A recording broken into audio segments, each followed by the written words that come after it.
The Chicago Bears are on the brink of something special as they gear up for the 2026 season.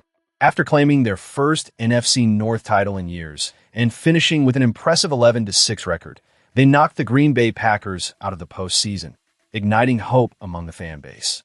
However, their journey came to a halt in the divisional round against the Los Angeles Rams, leaving many to ponder what could have been. Fans, where are you watching from today?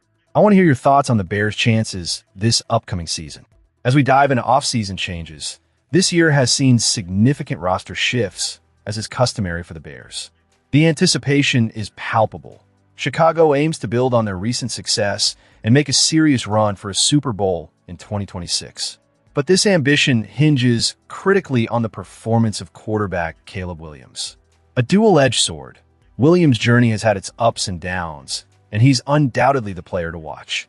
In his rookie year of 2024, Williams showcased his talents, passing for over 3,500 yards and throwing 20 touchdowns against just 6 interceptions, achieving a respectable passer rating of 87.8. The expectations grew in 2025 under the new leadership of head coach Ben Johnson. Williams stepped up, throwing for nearly 4,000 yards and achieving 27 touchdowns, but his completion percentage took a dip from 62.5% to 58.1%. This decline in accuracy cannot be overlooked if the Bears are to elevate their game this season. Critics have pointed out that while Williams managed to keep his turnovers low, his completion percentage is a glaring concern. A recent assessment highlighted that despite a passer rating of 90.1, he was still below the standard expected of a franchise quarterback. The loss of a key veteran receiver and a Pro Bowl center further complicates matters. It's a precarious situation, and the Bears' offense appears a bit unsettled as they prepare for the upcoming season. However, there is hope.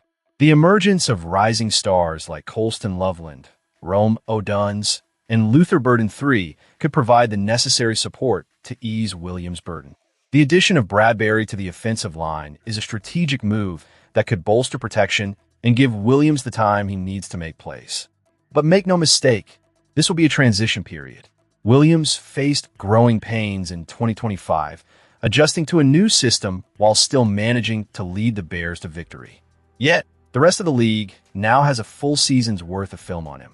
They will adapt, and Williams must find a way to stay ahead of the curve if the Bears are to continue their upward trajectory. As we look ahead, the pressure is on Williams to refine his game, improve his accuracy, and lead this team to new heights. The Bears fans are right to hold hope, but they must also brace for the reality that the road to success is rarely smooth. The anticipation of the 2026 season is mounting, and every decision made in the offseason will be critical in shaping the Bears' future.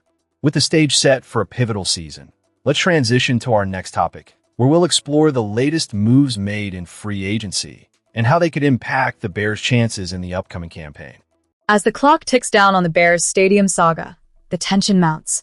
This week, the Chicago Bears engaged with the NFL Stadium Council, laying out their progress on 2 potential projects, one in Arlington Heights and the other in Hammond, Indiana.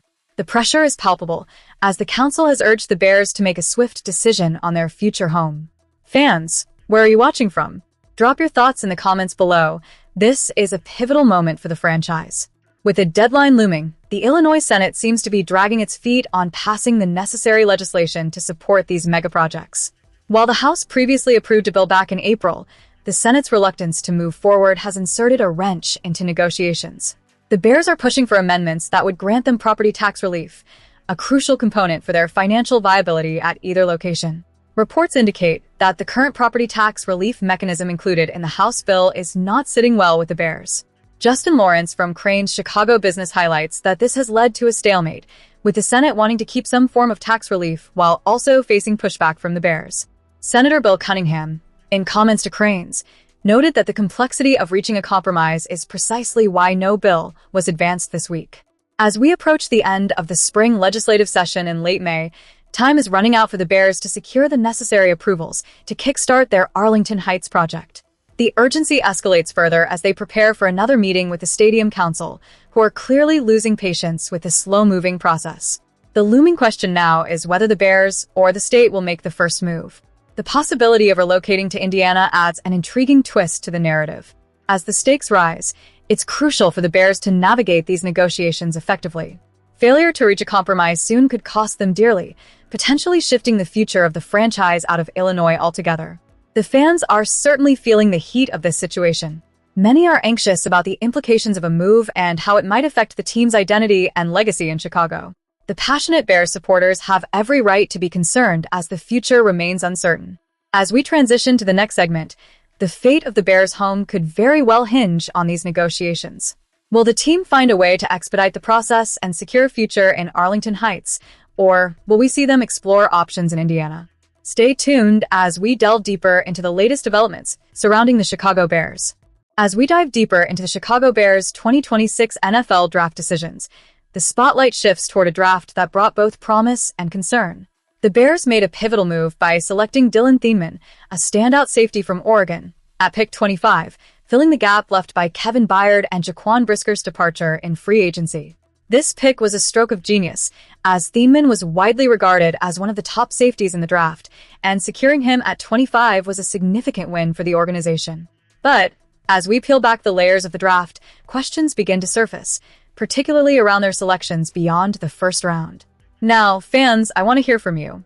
Where are you watching from, and what's your take on the Bears' draft strategy? Comment below and let me know your thoughts as we unpack the implications of these decisions. The Bears' selection of LSU wide receiver Zavion Thomas at the 89th pick has drawn scrutiny.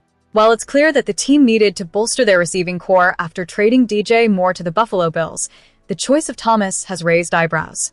Pro Football Focus had him ranked as the 213th prospect in this draft, leaving many to wonder why the Bears opted to reach for him at such a high spot when pressing needs, particularly on the defensive line, remained unaddressed. Let's face it, the Bears are in desperate need of a more potent pass rush. The glaring omission of an edge rusher in this draft is concerning, especially when you consider the defensive struggles that have plagued this team in recent seasons. Ignoring this critical need while opting for a wide receiver whose college stats, 41 receptions for 488 yards and just 4 touchdowns in his senior year, don't exactly scream first-round talent, is perplexing to say the least. Sure, Thomas gives maximum effort on the field, and his skills might complement the existing talents of tight end Colston Loveland and wide receivers Luther Burden and Rome Odunze. But let's be honest, he's not expected to be the primary target in the offense. That role is likely secured for Loveland, with Burden and Odunze also positioned to make significant contributions. So why invest such a high pick in a player that many analysts see as a project rather than a polished product? Fans, this is where the frustration lies.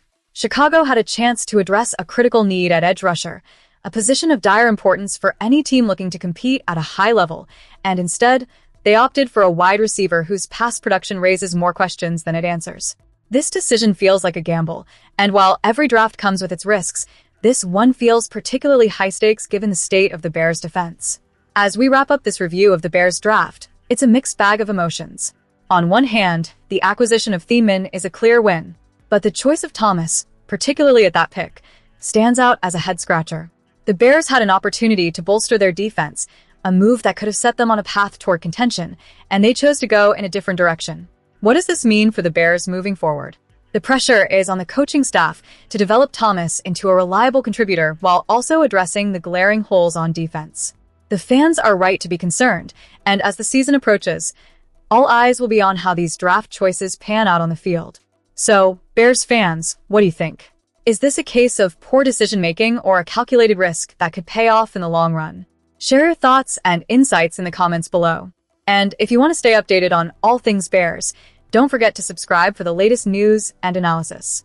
The Chicago Bears are a team with immense potential, but only time will tell if these draft choices will help realize it.